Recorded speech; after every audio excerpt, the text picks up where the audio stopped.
กับ 2,000กูกับแฟนมวยนี่ไม่กี่คู่เลยครับยอดภูครับเป็นมือขาวแล้วก็อะไรเราทำเวลาได้ดีก็เจอไว้นะ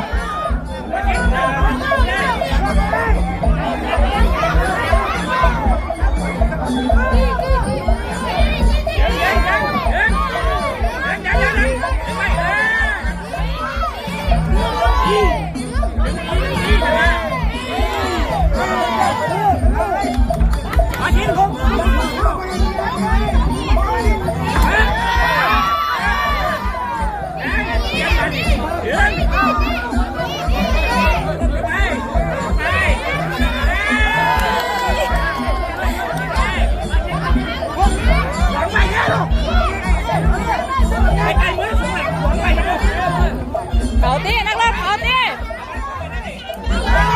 เขาตีนักเล่นเขาปั้มเลยนักเล่น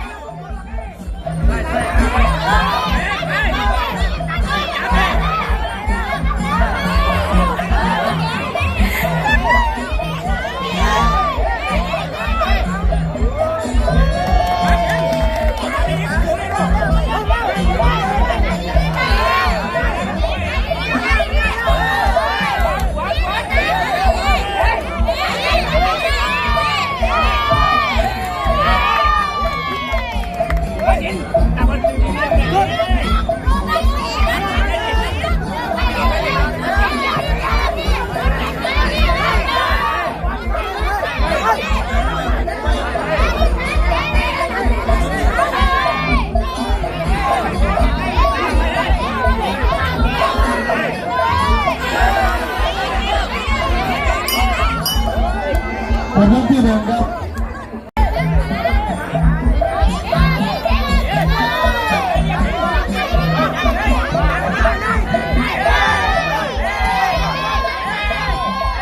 บางเพื่อนจะไม่ได้ตังค์อะไรไปที่ครอบนะได้ไปกันเนี่ย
วันนี้ที่สองก็มามือมา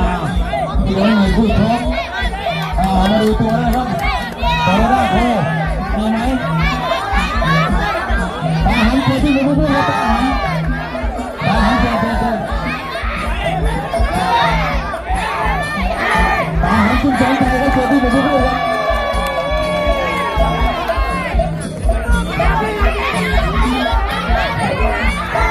ตาหันเพื่อที่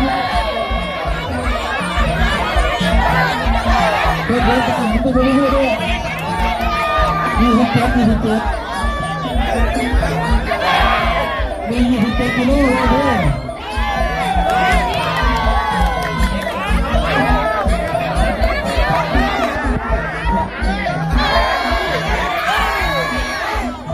เดินนะครับเดิน